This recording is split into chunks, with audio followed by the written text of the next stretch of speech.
Welcome to Garden DC, the podcast about everything gardening in the Washington, D.C. and Mid-Atlantic region. I'm your host, Kathy Jentz.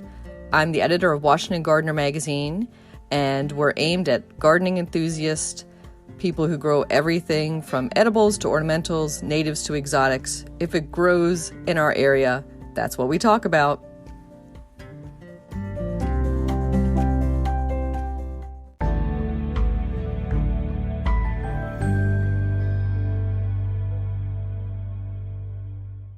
This week on the Garden DC podcast, I'm joined by Sean and Allison of Spoken Garden. They're garden teachers with YouTube videos. They have their own podcast, and they are also recent authors. Welcome, Sean and Allison. Hey, thanks, Kathy. Well, we're happy to be here. Yeah, thanks for having us. Thanks for both of you joining me, and I neglected to say that you are not from the Mid-Atlantic like most of the guests that we interview on the Garden DC podcast. You are from the PNW, not the DMV. Yeah. From the other Washington. The other Washington. So that's the Pacific Northwest, and we're going to call it the left coast or the other Washington or Washington state. So we're going to call this a crossover episode. So like that very special, 70s sitcom, like when Laverne and Shirley came on Happy Days. Oh, yeah. And that doesn't date us at all, right? Not at all. No. Or how about, here's another one to totally date us. How about when the Love Boat cast or Fantasy Island would cross over? That's a big crossover. Right there. Oh, that was big. That was huge. That was huge. Yeah. So we're talking Washington versus Washington. So we'll talk all gardening and comparing and contrasting our totally different regions, what we have in common, and a few things that we don't have in common. Yes, this will be fun. It's going to be great. First, Sean and Allison, tell me how you both got into gardening. Were you born with green thumbs, with chlorophyll in your veins, or how did you come about to the gardening bug? Great question. Well, we both have such different stories to tell. For me, I was always a science nerd growing up, and I grew up with parents that just always kind of had me doing something in the yard, weeding or picking that up or doing this, moving that. So I kind of, at the time I was like, I don't want to do that. I want to go play. But in later years, I realized how much I enjoyed being outside and around plants and flowers. And it just kind of led to my love of science, which led me to become a science teacher, which I was a middle school science teacher for about 13 years. And I recently left that profession to start our business. Yeah, I started off in gardening, I guess, when I was about 5 years old. My parents, they bought some land and started a rhododendron farm out towards about 30 or so minutes away from where we currently live right now, but out in Olympia. And so at 5 years old, I was taking cuttings, I was dipping and sticking, I was mixing soil, building greenhouses alongside my dad, my brother, and yeah, it just kind of went from there. Wow. So very different backgrounds, but totally plant immersed. Oh, yeah. And so, Allison, your middle school science teacher plant background, were you using botany in the classroom? Did you have access to any planting areas or a school garden? I love that question because I really didn't. I actually taught more about earth science and different chemistry. And unfortunately, I taught 8th grade, and the 6th grade curriculum was more botany based. And so I would always go down there and bother them. And what are you guys doing down here? What are your labs today? So I kind of got my fill there. We actually did have a very small school garden at our first location, but then our whole building moved and we didn't have another location set up yet. So I hope that's in the works for them, at this point. But yeah, it was kind of hard to organize that and get that rolling out. But I hope they're able to do that. Yeah, it would be nice if every school had a garden or at least access to a garden. Yeah, absolutely. It's such a great learning environment and experience. And it gets kids outside. Yeah. Yeah. Although middle school, I don't know about you, Allison, but I find that a tough age. It was absolutely, it was always fun when we went to big staff meetings with other schools. They'd be like, oh, you guys are the middle school teachers, we always kind of had a different view on things, because that was actually the age group I chose to work with. And that was my least favorite years of school. So it's funny how you kind of change your mind on that. They were just so much fun and awkward and funny. And I think if anything, I would have maybe moved up to ninth grade in high school to teach if I would have stayed. But I loved teaching eighth grade. It was fun. Yeah, it's that awkward age, but also full of leaps and bounds, you know. And you can so kind of make some comparisons to the garden that way too. Oh, that's fun. Yeah. Oh yeah. Yeah. And there's those plants that are in that awkward stage, maybe in their second year of growth, and you're like, come on. So and close. then yes. And then other plants might take off on you and exceed their expectations in their second year. But then by the third year, pretty much everybody's caught up with each other. Oh, that's fun. I like that. That's a good way to look at it. Mm-hmm. So let's talk a little bit about Washington State versus the Mid-Atlantic, Washington, D.C. So you're on a coast as well, and you're in Spokane, Washington, which is which side? Oh, sorry, go ahead. Actually, we're on the Seattle side. We're down south. On the Seattle side. Okay. Yeah. I don't know why I thought Spoken and Spokane. Oh yeah. Oh yeah. I can see that. That happens every once in a while. Yeah. Yeah. Okay, so you're on the Seattle side. So you're on the left side of the mountains, am I correct? Yes. Okay. Yeah, and so that's a totally different climate than the other part of Washington. Oh yeah. Absolutely. Oh yeah. We have a maritime climate here. It's been referred to as also a Mediterranean climate. And we're actually in our location where we live, and even Seattle, we're at least 2 hours away from the actual coastline of Washington State.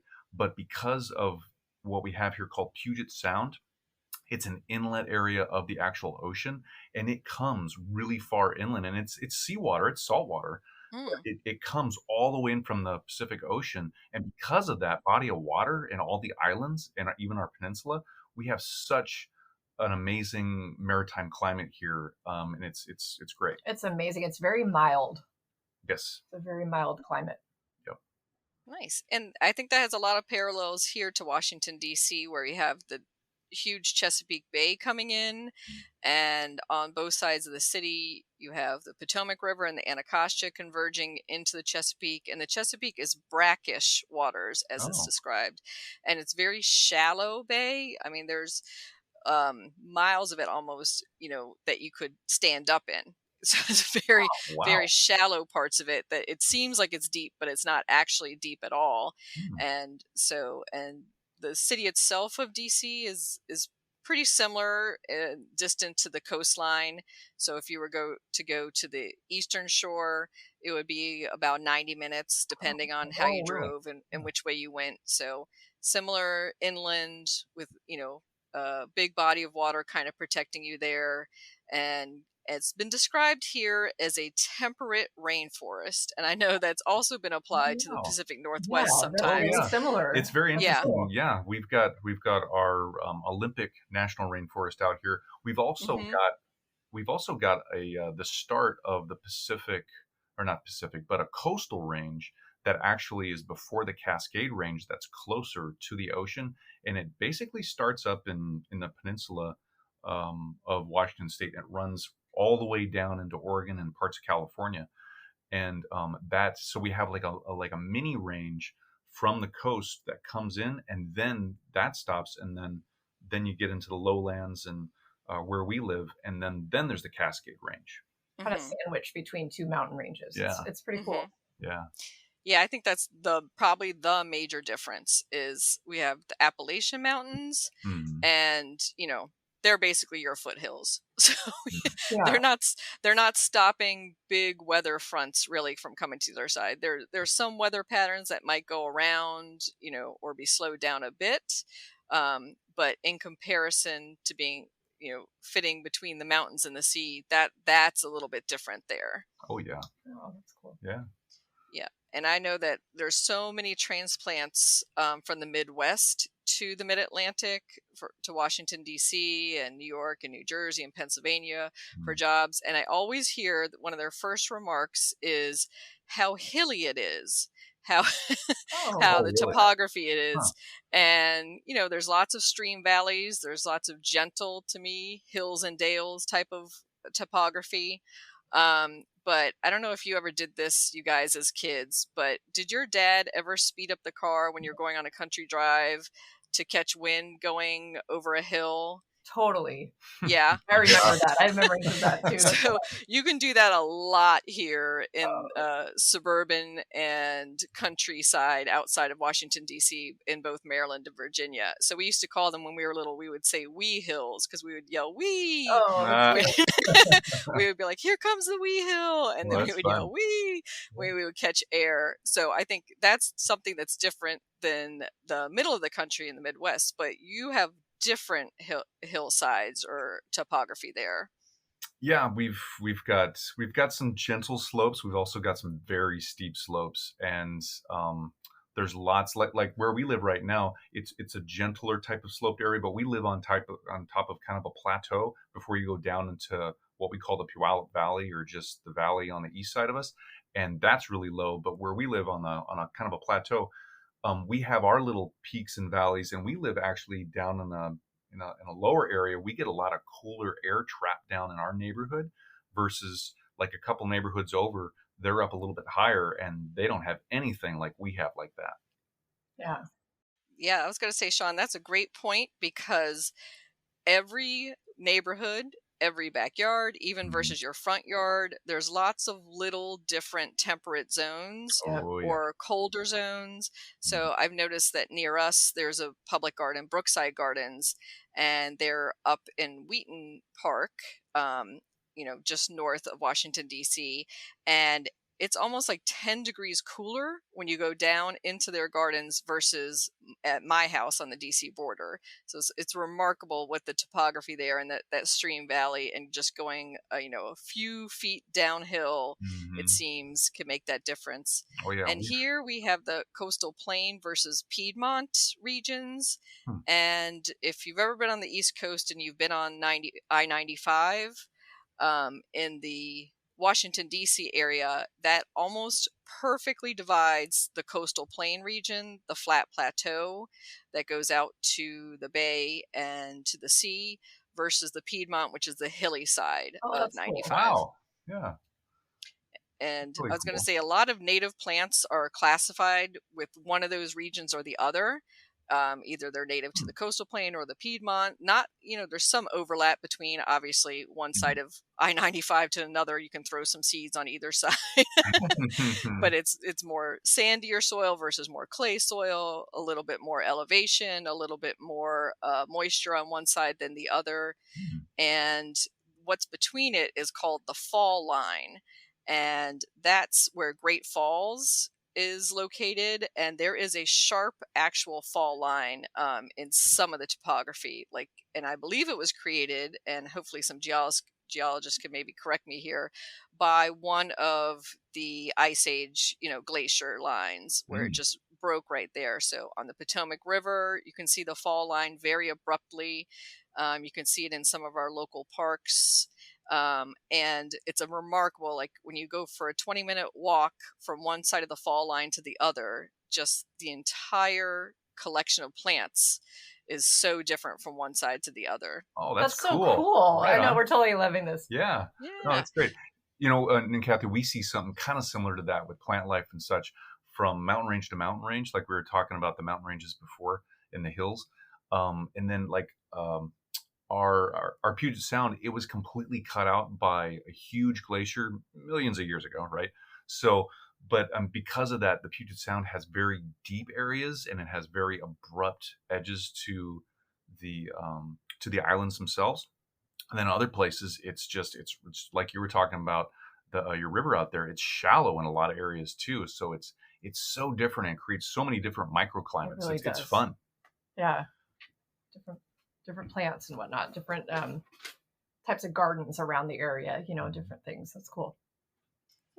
And I noticed I was looking at some of the geology of the fall line, some of it could have more limey type rocks, more acidic soil, more alkaline. What is your general soil makeup in the Pacific Northwest, So or does it yeah, vary? it varies from area to area. It's kind of crazy because you can go from up north, up in like the valley area up there, and they'll have a lot of silt and a lot of sediment, a lot of valley soil, and even some clay. And then you come down in our area, and there's still clay, but then there's a good amount of sand. And the Pacific Northwest, a lot of people say, well, there's a lot of clay soil out there. It's real acidic. And it's like, well, in general, yeah, but when you start looking at it in the different areas, no, there are some differences.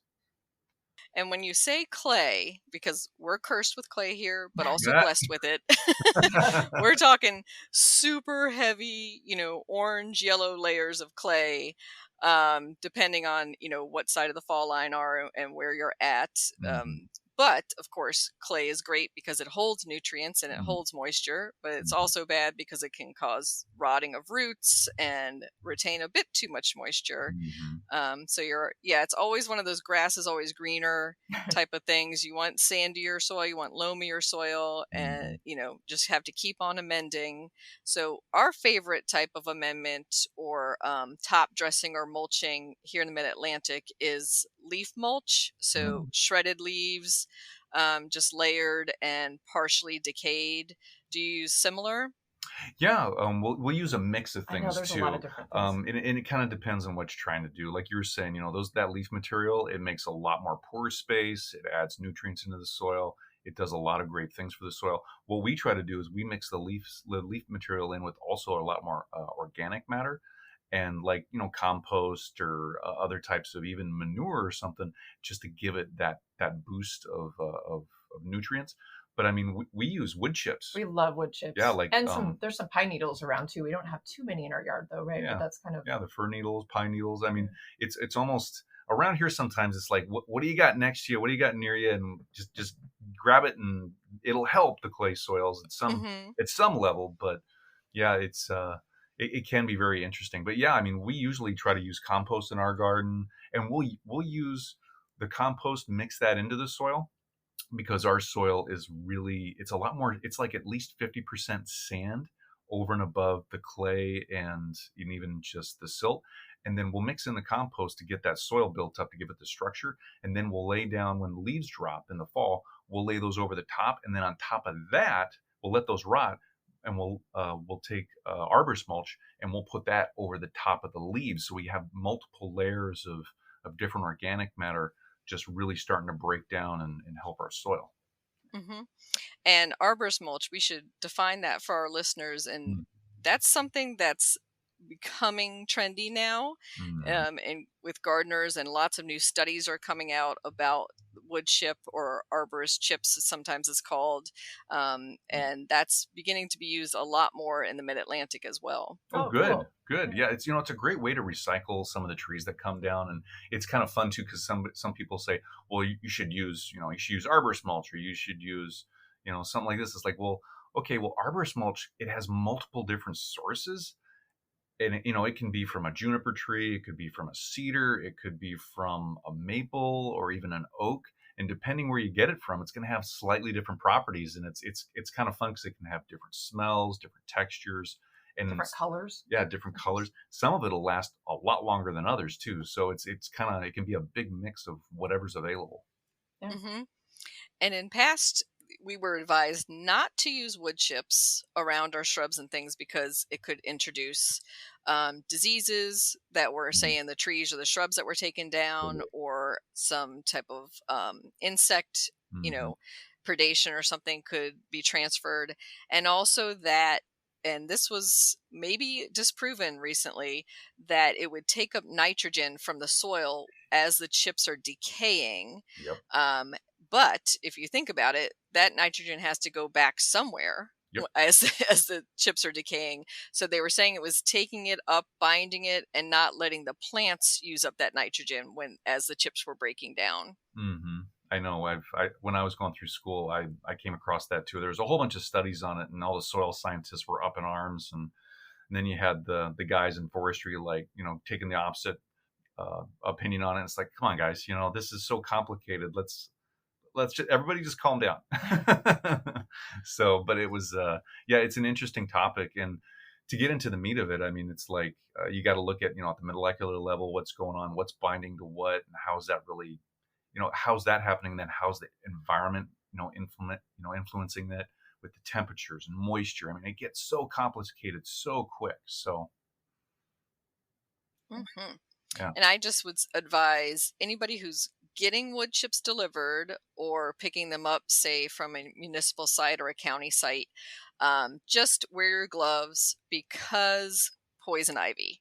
Yes. That's the biggest precaution I would say, is wear long sleeves and gloves because, taking down some of those large old trees, they're just chipping everything. Mm-hmm. They're not, going to sit there and sort out the poison ivy vines. And think about what, if a tree came down at the back of a property, old property, chances are pretty good there's some poison ivy mixed in there.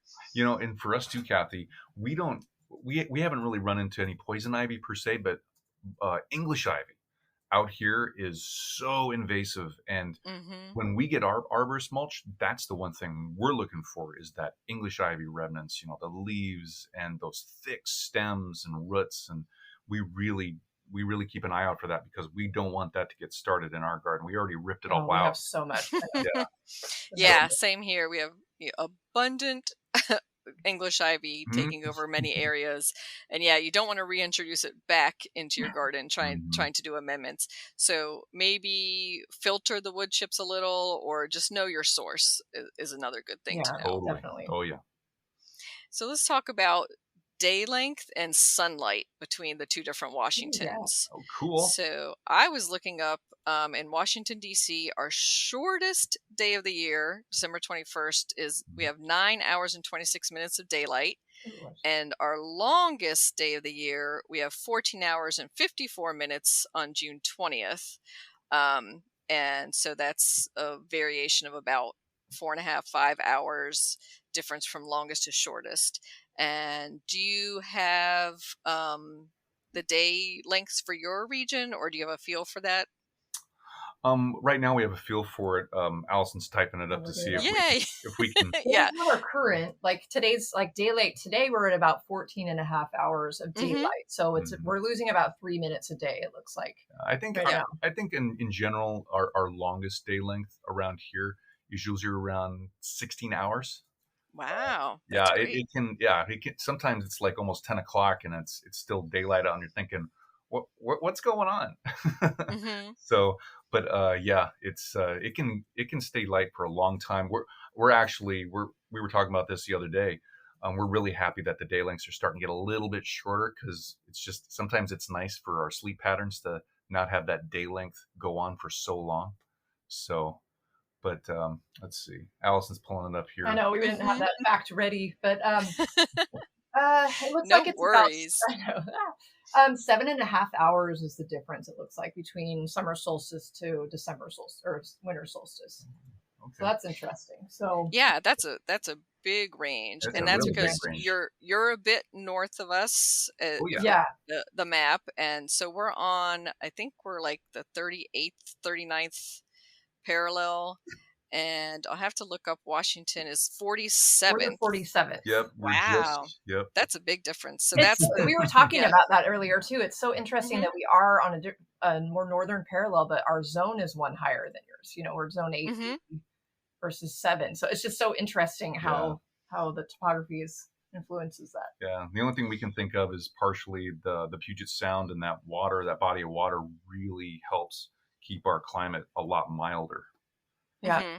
So, and I think it's your mountain range that's protecting you, and keeping that in, and then the warm coastal waters. So together, so we have the warm coastal waters here, but we don't have such a protective mountain range, which is good and bad, because if it held in more this humidity, I can't imagine any more than we already have right now being blocked in. But and it just shows you that just because you're north or south of a location doesn't mean that your growing zone is higher or lower necessarily. So as you said, you guys are zone 8. We have touches of zone 8 in the area, and we're certainly getting more and more towards zone 8. Most of us are in the heart of zone 7 and at higher elevation, zone 6.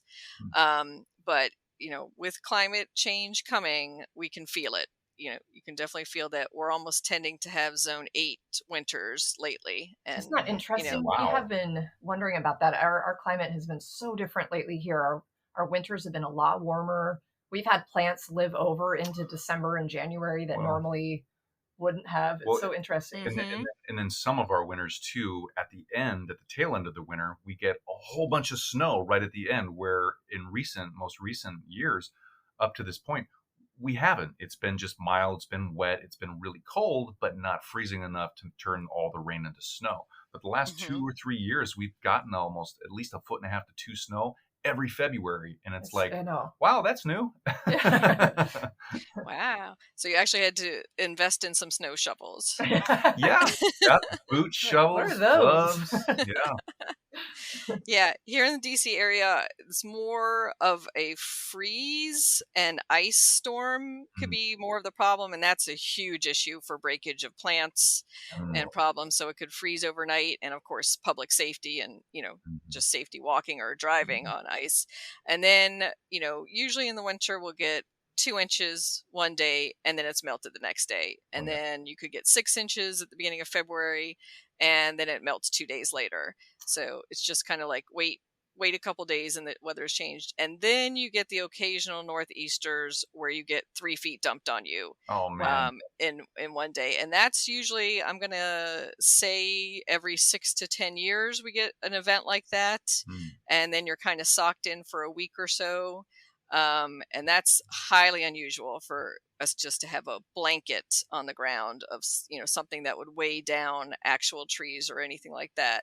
So it's kind of we have a very freeze thaw winter time.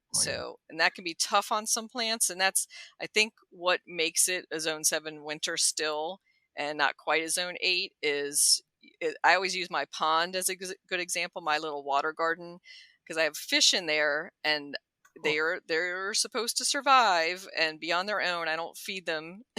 They're supposed to go to the bottom into the muck during the coldest part of the winter, but they're still all up there swimming up on the surface, having a good old time. Wow. Oh, good. And then I'll walk out one day in February and they're frozen in the first inch of the water. Everything below that is not frozen, but they just got caught really fast. And that's how fast the freeze comes overnight. Wow. And then it'll thaw out. And then I have these little popsicles floating there. And I'm like, it's your own fault, fishies. But yeah, they're not the smartest creatures. But, one day it was 55 and the next day it was 20. So, you can't really blame them for not being able to catch the weather patterns. And same thing in our gardens. It's like, do we cover this? Do we protect it? And most of us are like too busy to be on top, and we just let things be exposed. Exactly. Yeah, it's like, well, we hope it makes it. Mm-hmm. And you mentioned the fast freezing. Sometimes, Kathy, we'll get this really cold weather from up in BC and British Columbia, Canada, and it comes out of what's called the Fraser Valley, the Fraser River Valley, and it just sweeps down, and we'll get a hard freeze, and it'll get down and maybe to the teens, sometimes single digits, mostly like the 20s and teens. And that hasn't happened in a little while, but it's very, very rare. Every once in a while we'll get that, but it comes straight up from the north or straight down from the north. And it's just, you get ready for it. And yeah, it's basically, well, we hope all the plants make we'll it. See what happens in a few days. Yep. And those are always like the asterisk years on the calendar where you're like, okay, that's the year that the blizzard happened, or lake effect snow, or your Fraser effect snow for you all. So we talked about length of sunlight, and we talked about our soil mix and some of our weather and climate. And you touched on with the snowfall, we can talk about precipitation differences. So I think we generally have similar inches of precipitation total. It's just the pattern that they arrive in that's very different for us. Yeah. So yeah, for us, we usually get a slow drizzle. We'll get a couple of storms that come in, but a lot of times we just get this weather. It just comes in and it kind of just hangs out and stays for a while, and then it moves on through, and then the next one moves and comes in. So it's kind of a steady slow rain most of the time. But it is kind of a little bit of a secret around our area that a lot of people think, oh, Pacific Northwest, you guys just get dumped on all year. That's not the case. We really don't. I mean, we get maybe 30 to 40 inches of rain a year or something like that. Something like that, yeah. But it doesn't, I don't know. It's kind of like we do have drier summers. I mean, it's kind of like we already said, it's an interesting climate around here. Yeah. There's an old saying regionally around here that the bluest skies are in Seattle. And that's because in the summertime, there's a lot of blue sky. It's actually sunnier than a lot of people think. Yeah, it's quite in the rain shadow. Yeah. Different mountain ranges. Yep. Anyway. Yeah, so it's your winter into spring. That's obviously the wettest season. Yes. And same for us. That's more of the moisture, but we get bigger rain events during the summer. So parts of our region last night got 5 inches. Wow. And then the day before that got 2 inches. Wow. So you have a lot of these hit or miss. So that could totally miss your zip code or totally miss by you. And then the next town over gets dumped on. So it's a lot of those, infrequent, but lots of rain at once. So good use of rain barrels and drip emitters. Yep. And so we would love to have, I guess what it's called, a slow English rain, where it's just a nice, soft drizzly rain all day long. That can happen for us in early spring or in the fall, but not normal for the summertime. So I looked up the DC average rainfall, and per year, 43 plus inches. Oh, wow. And days of precipitation, 114. So, every third day or so, you could get rain, basically, type of thing. So we're a bit over the U.S. average, which I'm sure if we're including the entire Western U.S., which is in drought now, that's, that kind of skews the averages there. Mm-hmm. Yeah, Allison just looked it up for us, and it says 145 days on average per year of precipitation for Tacoma. I don't think this year it's been under average for that, below average. Yeah, we're in part of the Western drought right now, but we haven't had the worst of it like the Midwest and parts of California and Arizona and that. So, but yeah, we're seeing a little bit of the drought this year. Yeah, and our normal pattern is July, August. We can have about 6 weeks of just normal summer drought, except for those pop-up storms. So that's a normal pattern for us. Last summer, for 2020, we had actually a fairly wet summer, which was very unusual, and it really stressed out our oak trees and our old growth forests. So we saw a lot of disease in that, and that brings us to our next topic, which is foliar disease, if I can say that, and insects and other pests, and comparing the two Washingtons. And we know we have one big thing in common, and that's deer. Oh yeah. Yes. Oh yeah. I feel like we're lucky in that in our area, at least right here, we don't have a deer problem because we're so suburban. I think they're in the area, but we've never had actual damage, from that. But a lot of our friends up north, they can't grow anything unless you put a big fence around it. Yeah, really tall fences too, obviously. But yeah.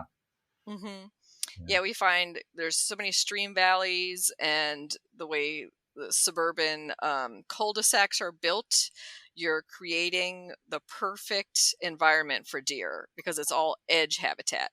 You've got like little pockets of trees in between houses, and guess where deer like to live? Little pockets of trees in between clearings. So we're creating that perfect habitat both in the city and in the close-in suburbs, and of course out in the country. The difference in farther out is there's more for them to eat and more for them to explore, so it's a little less deer pressure. Although of course in the agricultural area you still get farmers dealing with deer coming in and eating corn crops and that sort of thing. Oh yeah, we see that in our area too, of course. And yeah, it's they're such a beautiful animal. Though sometimes we wanna see them coming, but then we realize if we do see them coming, the damage they can do. So, but not in our area per se. Yeah, not in our neighborhood, but just down the road, probably about a good mile or two, maybe 3 miles. There's a lot more. Yeah, that's true. Well, be vigilant because they are creatures of habit, and once a fawn is birthed in your landscape, they will keep coming back because they're familiar with it. That's their little round, that's their little area. So one huge difference I was looking at, and I was like, this is kind of good in our favor, DC, is we have slugs. They're like the size of a pinky, maybe at the most. You might see a tiger slug, and you turn over a rock or a brick or something at your garden edge, and you're like, ugh. And you might have a little bit of chewing on some of your hostas, but I don't think anything compared to your slugs. Yeah, we can grow some pretty big, mean ones up here. We definitely have slugs and snails, but mostly in our area, slugs for sure. Oh yeah, they get over everything for us. I mean, it's amazing. How many? So we use a product called Sluggo, and how many cans of that do you think we've used so far to keep them away? Since spring? Yeah, gosh, at least 3 or 4. 3, 5 and it's the pounds. big cans. Yeah, it's the big cans too. And it does work. I mean, we've been very impressed because I mean, they go after our hostas. I mean, they go after everything. It's everything. Yeah, so it doesn't really matter what we plant. They'll try everything out, and they'll see slug trails even over our roadies. And yeah, I mean, they just go everywhere. Lupin, even up the fences. I mean, there's hordes of them. Yeah, I can't. So for listeners, that's Sluggo with 2 G's and an O at the end. Kind of like, is that the character in Little Rascals? I don't know if it's Sluggo. Right. So it's iron phosphate. So it is an organic additive. It's not going to do any harm to your plants or any other creatures. Just a slug would digest it and then perish from that. And you would sprinkle it. It comes in like a big, looks like a Parmesan shaker canister. Pretty much. Which is what Sean was talking about.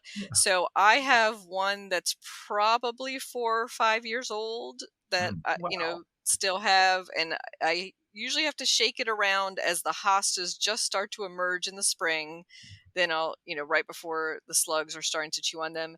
And then around my salad greens in our vegetable plot, I might occasionally have to do like a little ring around those just if I start to see a little bit of slug damage. And that's about it. Then that's usually it. Springtime. And then that's about it for us. That's not bad. That sounds nice. Mean, that's good for you.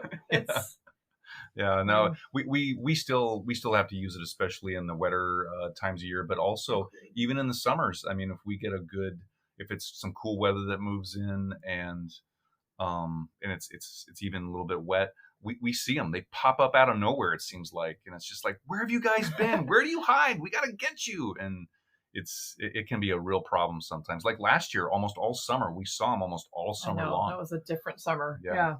Not so much this summer. We have aphids everywhere. Yeah. We cannot seem to get rid of those. This year is a great year for aphids. Yeah, same here. Lots of aphid issues. And one disease I was going to ask about is you can grow beautiful roses because you don't have as much black spot from the heat and humidity as we do in the Pacific Northwest. But do you have rose rosette? Are you familiar with that? Kind of familiar. I think it's a virus. Yeah. Spread by mites. Yeah. Yeah. I don't. I think it's. Yeah. Oh, go ahead.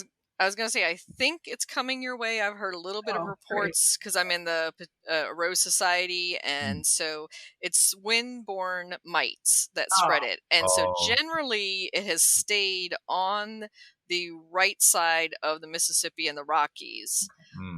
So generally you've pretty much been immune to it, but definitely keep a vigilant eye out for it and start looking up the signs of rose rosette. It's kind of like a flower that's kind of, if you watch Star Trek and you saw something come out of the transporter wrong, that's the best way I can describe it. Like twisted, like it's recognizable. We're trekkers. You know what I mean? Yeah.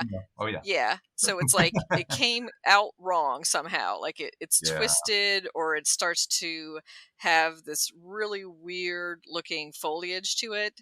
Right. Then you need to rip out and destroy that whole rose because there's nothing you can treat it with, nothing you can go back. Oh wow. So it's striking.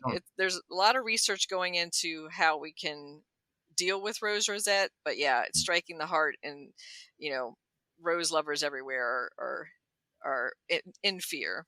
Oh, that looks awful. We're looking at pictures right now because we've just never had that We've over never here. come across We it, do yeah. actually have black spot on our roses with the moist, cool sometimes. But only in the high humidity. But not bad. Yeah. Times. Yeah. Usually we don't see a lot of it. But no, it's ours is you get one good month from like mid-April to mid-May out of your roses, and everything looks gorgeous. Foliage looks gorgeous. They're in bloom, and then black spot hits everything. And they quickly defoliate and just look awful from the bottom third at least. And you could of course do plenty of treatments and sprays, but if you want to garden organically, then you're going to select roses that are more black spot resistant. Yep. And the key of that is resistant. There's no such thing as black spot proof. So just try to get more varieties that are bred for that resistance, and you'll still get plenty of blooms. And I say always the same thing too in the vegetable garden about powdery mildew. So you can get powdery mildew on your cucumbers, your zucchini, even your zinnia flowers. You'll still get tons of flowers and fruit. It's just not a pretty plant. It's just not pretty. Not at all. No. Yeah. It might slow it down a little bit. Yeah. So there's drawbacks to extra moisture. I have great feeling for anybody going through drought. It's the worst, most demoralizing, horrible situation to deal with drought. But, excess humidity also has its issues too. Yeah. It does. And moisture. So let's move on to plants and maybe some zonal envy and things we can grow that you can't grow and vice versa. I made I made a tiny list of 2 things that I think you guys do much better in Washington State than we do here in Washington, D.C. Cool. And number 1, and this was one of the plants I first fell in love with and had to have in my garden, was fuchsia. Yeah. So we can do annual fuchsia, beautiful baskets of annual fuchsia can do pretty okay. But perennial fuchsia, Gartenmeister is pretty much the only one they sell here. And that's like barely. I would have still probably taken it in to winter it over as a house plant and then bring it back out. Oh, okay. Oh, wow. Yeah. That's we do grow fuchsias, the hardy ones, pretty well here. My mom has a really old fuchsia. It's huge. Beautiful. Yeah. Just a beautiful garden plant. It's years old too. That thing, it must be at least 10 years old. And she has, it's not in the shade. Not at all. It's actually in full sun. I know, it's amazing. Right against the house. It gets and the house is white, so it gets that, it gets that reflection of that heat. So it's interesting. It's like, wow. Oh, okay. We just bought an actual hardy fuchsia this year, and we're loving it so far. Love it. It's beautiful. We're still adding a lot of plants to our garden at this time. So we didn't have that yet. But we have an undeveloped area that we've been calling the back 40 for a while, but it's we live on a city lot, but it's just way back, and it's just been undeveloped until right now. So we're still developing that area. It's full of salal, which is a native shrub out here, and then just some rhodies that went wild and some other plants. So it's fun. And I'm glad you mentioned rhodies, Sean, because that was the other one on our list, because we do have native rhododendron in the mid-Atlantic, but they're basically, when I talked about that fall line earlier, only on the left side of that fall line and only at certain elevations do they thrive. Wow. And you can have rhododendrons in your garden, and many people do in older suburban and urban neighborhoods, but they're not happy. They're not the same rhododendrons as you see, like if you go to England and see some of their huge rhododendron gardens, or in the Pacific Northwest. Yeah, we feel really lucky that we've got the climate we have, and all the trees, and the understory to actually, and have the duff and the soil to actually be able to grow a lot of different kinds. Actually, it's really cool. It's so fun. Beautiful. The Pacific rhododendron, right? Yeah. That's one that's actually native here, and it's our state flower. Yep. So that's kind of fun. Yeah. So nice. Yeah, and azaleas do fabulously. So that they are in the rhododendron family. And azaleas do very well, but it's generally because, thinner wood material more acclimated, and there's even coastal azaleas that are native to certain areas and down into the south that are very heat resistant. But it's the roadies, and paired kind of with them is mountain laurel. I don't know if you have the same Kalmia, the native mountain laurel, but that's also something that prefers a bit of elevation and good drainage right along with the rhododendron. Oh yeah. Like we have it up here. I don't know. We're not sure if that's native. It's Kalmia latifolia, but it grows really well. Yeah. Nice. Yeah. And then the third thing, final one on my list that I was like, ooh, if I could do this as well as they do in the Pacific Northwest, which is moss, because I'm in love with moss lawns. I do kokedama balls. I do little moss terrariums. Oh, cute. Oh, wow. And I just love, and my little moss lawn is like a 3-foot oval basically, and I have to baby it. I don't think you have to baby your moss. Oh, it grows everywhere around so here. Much moss. It'll grow in your grass, even in the full sun. It definitely takes over roofs and parts of buildings and such. We have green and lush. Yeah, it adds to the greenery around here. I know.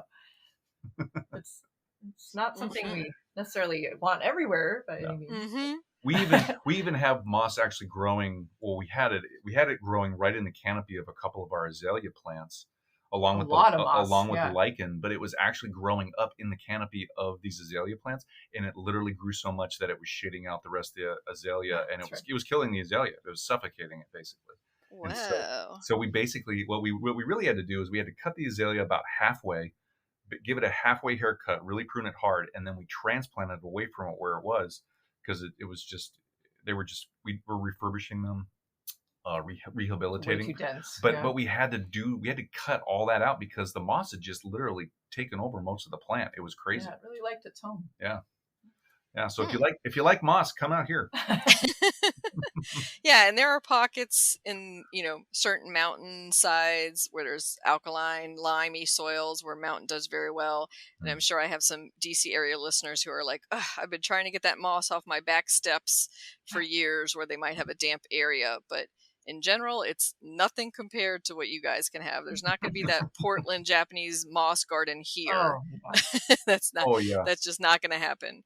Oh no, in a previous life, in a previous job, I had a pesticide license. I did different things for that job as a grounds person, but I had a specific license from the state to treat moss for my employer and for other people that needed it.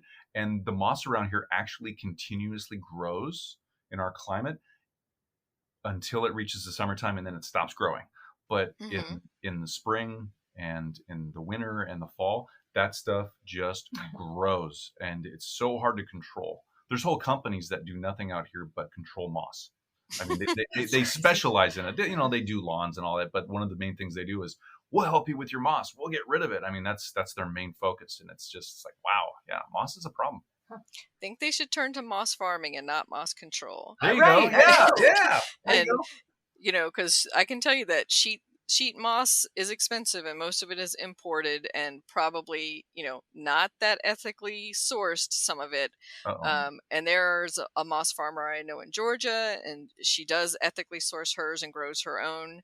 But yeah, most of it that's imported that you're buying, say at a craft store as sheet moss, I always kind of use it begrudgingly because that's all that's available sometimes for doing moss crafts. But yeah, if you guys could have some more moss farms and and grow sheets. Yep. We'll just go get a heavily wooded area and we'll just have a moss farm. That'd be fun. Yeah, exactly. As slow as moss grows or as fast as it grows. Yeah. So any plants that you're familiar with from the DC area that you envy? We were trying to think of some, like our growing zones aren't really that different, but can you think of any, Sean? Not really. I mean, we know we can definitely grow some of the same plants, but what about lavender? Do you know lavender well over there? Not, I wouldn't say well, but enough. Enough that there are some lavender farms being established in the area. Nice. So, and I had said earlier about the kind of hilly topography, especially in the countryside.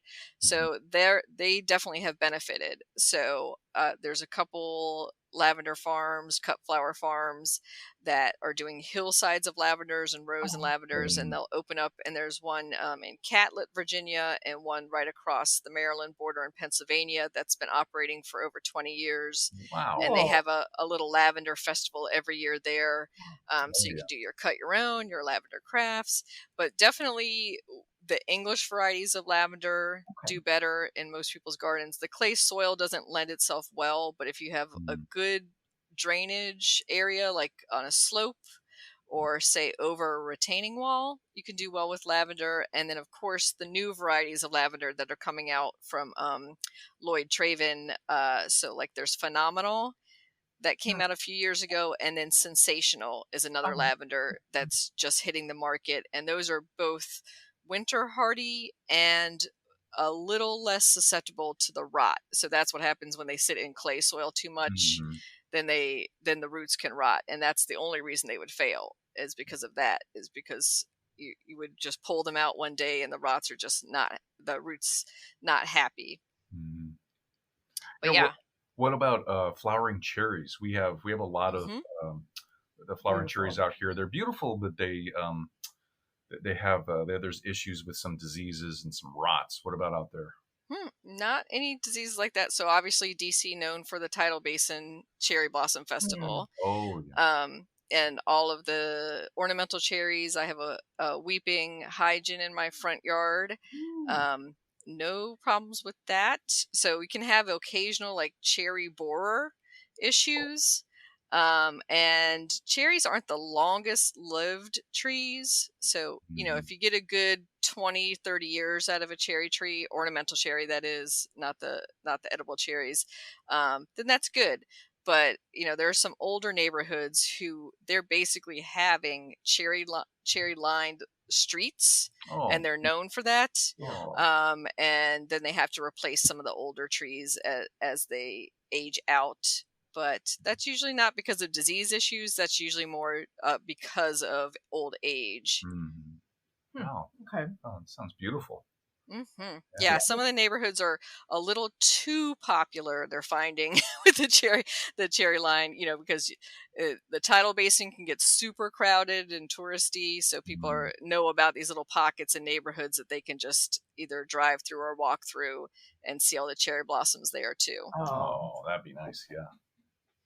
So, I mean, we grow a lot of Shasta daisies here. I think those are pretty universal, though. I mean, you probably grow those pretty well over there. Yeah, they're short-lived blooms for us, unless you do like the chop back and get a little bit of a second flush from them. I would say probably one thing that I hear from people who either move from DC to the Pacific Northwest or vice versa, the big difference they find is on the edible side of the garden, that their tomatoes do much better here in the Mid-Atlantic. So you already obviously hear about famous Jersey tomatoes and the Rutgers tomatoes and stuff that, I think you all do cherry tomatoes just as well. Yep. Yeah. Cherry tomatoes, beefsteaks, Romas, but our window for growing is so short. Really short. Yep. Oh man. Yeah. That's a bummer. I know, it's like, and it's different on the two sides of our state too. I mean, oh yeah. So this is the interesting thing. Everybody thinks, and it rains, it rains quite a good amount here on the west side of the state, but on the east side of the state, it's interesting. There's high desert areas, there's Midwest like areas, and they have over 300 days of sunshine guaranteed on the state. Yeah, guaranteed every year. And it's so different on the other side. It's drier, it's windier, it's higher in elevation, but it's just they have a lot more opportunity to grow a lot of tomatoes and other crops on the other side. So that's where more of like the fruit tree orchards and that sort of thing are located. Oh, definitely. Yeah, and I think that in Washington State, you're better at growing the brassicas, like Brussels sprouts, broccoli, cauliflower type things. Whereas for us, it's a super short shoulder season in the early spring and fall, and it's really hard to get Brussels sprouts in a short shoulder season because it goes from super hot, still in the 90s through September, And then you'll have 80s to 70s in October, and then you'll have a hard freeze maybe come in November, December. So that could zap it at a certain point. But that does give us a long season for our heirloom tomatoes. So you can get those really big, nice old heirlooms and the Amish paste tomatoes. So you definitely grow those. I know we're like, you're making us hungry. Yum. So BLTs for a long time, and that was always And then I think the other edible I was thinking about was like okra and some of the tropicals that love our summers here. So tobacco plantations were a backbone of the Mid-Atlantic economy, obviously during the colonial times and up through the 1800s, and then they bought out a lot of tobacco farms in the last a couple of decades with some of the settlements from the cigarette companies. So they've switched over to corn and soybean, a lot of those farmers. Oh, good. Yeah. So I'm like, I don't ever think I've ever heard of tobacco being grown in the Pacific Northwest. Maybe it can. That I'm aware of. Yeah. Yeah. But it might be few and far between, but nothing. Yeah, because it needs hot, and then it also needs to be cured. So you have tobacco barns. You'll see abandoned tobacco barns where you're just laying the leaves in bundles for curing. So a lot of them will be converted to sheds or something else or use. And one farmer I saw switched to garlic fields from his tobacco. Oh, wow. And so you could use the same curing barn. I was like, yeah, because you have to cure garlic too, and hang it up in the rafters. And have just these open weave walls for the air to go through. You're not going to put animals or any type of equipment into a tobacco farm in a barn. I mean, that's interesting. I didn't think about that. Yeah, not tobacco. We do a lot of bulbs out here, though. A lot of bulbs. A lot of bulb companies. Yeah, there's a lot of tulips and a lot of daffodils. Actually, locally, there's the Tacoma Tulip Festival. Yeah. And then up north, there's the tulip fields up in Skagit Valley, about 2 hours away from us north. And actually, it must have been, I think it was late 1800s, early 1900s. A whole bunch of bulb farmers and breeders from the East Coast, but also from Europe, came out this way, and they found out that the climate out here, but especially up north of us in Skagit Valley, was perfect for all different kinds of bulbs. So they brought their companies out and they started doing all these these old breeding programs of all these different bulbs to acclimatize them here and to start growing them and supply this part of the nation. It was really good. It's really cool. Irises and daffodils, tulips. Oh yeah, right. Nice. Yeah, because we have Brent and Becky bulbs in Tidewater, Virginia. Brent, Becky, yay! Yay! And they're in Tidewater, Virginia, which is very, very sandy soil and like literally Tidewater. Oh, wow. So just above Williamsburg, Virginia. So in that inlet there, so they're getting very similar conditions to the Netherlands, where you get flooded fields and then it dries out. So, and that's why they had picked that area, and that's known, of course, for their big daffodil festival every spring. But other than that, I've seen some people doing tulip fields as cut flower farms and as kind of like destination family type things, like the same way you would do a cornfield planted in a maze or sunflower fields for tourism, but not definitely for breeding and selling of the bulbs. So that's a little bit different. Yeah, that's fun. Well, in the springtime too. I think it's the whole month of April. There's the Tulip Festival up there, and it's between actually 2 or 3 companies, and they literally open up their fields for everybody to come and walk through, and you can just take pictures. It's almost like a fair. It's amazing, and it's just acres and acres of just nothing but different colors of tulips. Yeah. And do they winter over the tulips, or do you in your garden, or do you treat them as annuals? We winter over. We winter over, yeah. Yeah, we can leave them in the ground, which is so nice. Oh, yeah. Yep. Yeah. I do in my own garden. Same thing with cannas and some of the other gladiolas and tender bulbs can winter over fine here. And that's how we know climate change is coming. Because 15 years ago, I could not have said that I overwinter my cannas by leaving them in the ground. Yeah, I thought they're zone 8 and above, maybe. Wow. Yep. So, and those, but yeah, a lot of the local public gardens and other places will treat tulips as annual, because if you irrigate during the winter and the summer, then the bulbs are just going to rot there in the clay soils. And it's not because of the cold hardiness, because they can obviously take colder climates. It's because of irrigation, and they want to put annual beds in the same place, of course, that they have the tulip displays in springtime. Oh, okay. Or if the squirrels don't get them here, I guess we have bad squirrel. Slugs and squirrels, Kathy. I know. Slugs and squirrels. And deer. That's the main problem with tulips here is people just have the deer come and just mow down a whole line of them. Oh, wow. Because they're edible for them, just like they're edible for us too. Oh yeah. Yep. Heartbreaking. Right, well, this has been fantastic to compare and contrast the two different Washingtons, so we can visit each other and enjoy each other's garden, and we do share so much of the same plant palette. Of course, fun. I know, I didn't realize that. It's great. Yeah, and usually even with the native plants, almost always there will be a West Coast and an East Coast version of the same thing.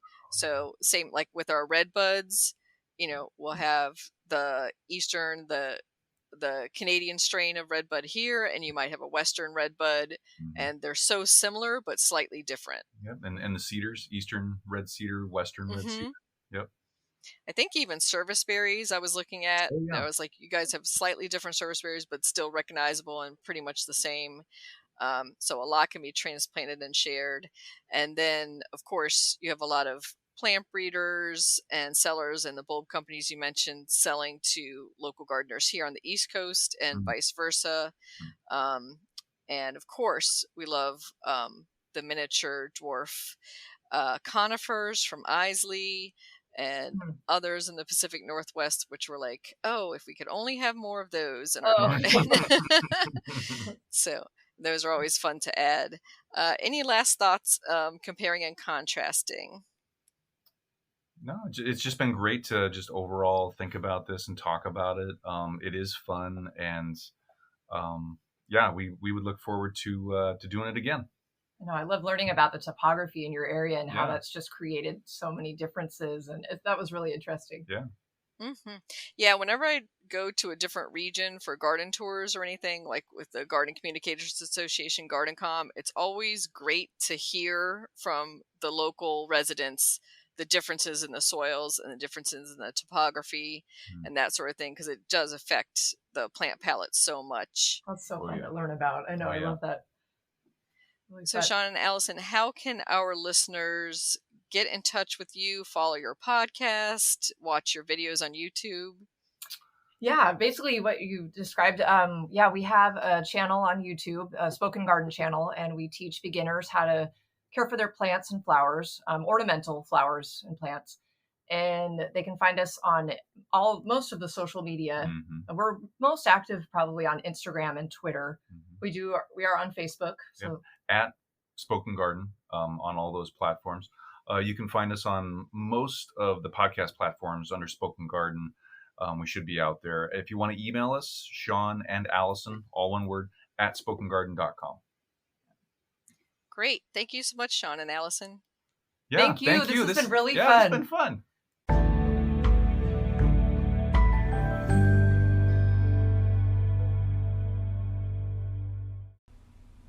Joe Pyeweed plant profile. Joe Pyeweed, Eupatorium purpureum, is a perennial plant that blooms in midsummer through autumn. It is native to the eastern United States and is hardy to zones 4 through 8.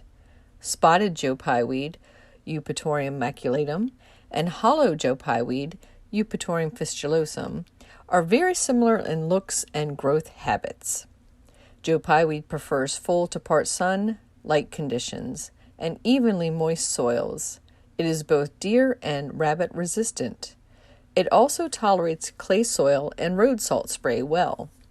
The only maintenance it needs is to cut it back to the ground in early spring. It's a great addition to any pollinator garden, as it's a real magnet for attracting both bees and butterflies. Joe Pyeweed grows to 6 feet tall and can lean over. It's best to situate it at the back of the border where other plants can support it. You can also pinch back the plant in late spring so that it stays shorter and creates more flowering branches.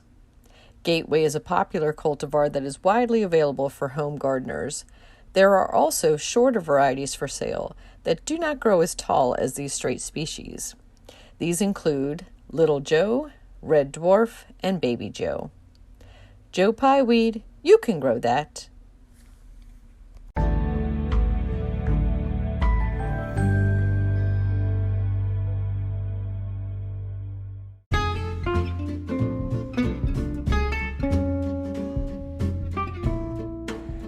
What's new in the garden this week? Well, it's been a hot one, but I still managed to put together a few entries for the Montgomery County Agricultural Fair. We'll see if any of them are ribbon-worthy. In the local gardening world, there's a few events I want to draw your attention to. One is the native plant sale at Chesapeake Natives, and that's taking place on August 29th. And the other is the 6th annual Pawpaw Fest at Long Creek Homestead in Frederick, Maryland on September 18th. And that is put on by friend of the show, Michael Judd. I urge you to go back and listen to our episode last year where we talked to Michael all about pawpaw growing, and give that a listen and then get over to that Pawpaw Festival. The next event I want to highlight can be attended by anybody in the world, and this is a virtual water gardening conference put on by the International Water Gardening Society. You can register at iwgs.org. It takes place August 21st and 22nd. They are limited to the first 500 registrants, so get your registration in soon. And that features water tours, talks of water gardens, and beautiful water plants. I think water lilies and lotus are some of the most beautiful flowers that exist on this planet, so I hope you check that out. And speaking of beautiful flowers, in my own home garden this week, I'm enjoying some double blooms on my cosmos and a beautiful purple trumpet datura, just stunning right now with its double flowers opening up. It is enjoying this tropical heat and humidity. I'm kind of wilting. I don't know about the rest of you. I'm looking forward to some cool temperatures next week. Happy gardening!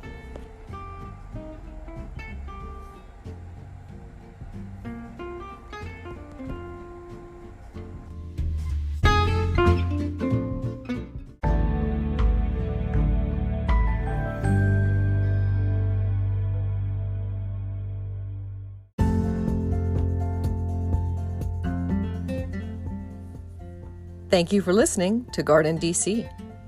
You can become a listener supporter for as little as 99 cents a month by going to anchor.fm/gardendc/support.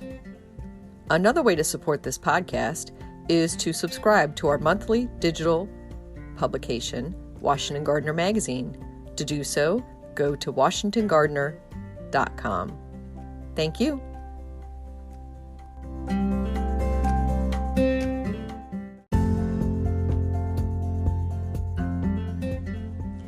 You can find Washington Gardener online at washingtongardener.com, on Twitter at WDC Gardener, on Instagram at WDC Gardener, and on Facebook.com at Washington Gardener Magazine.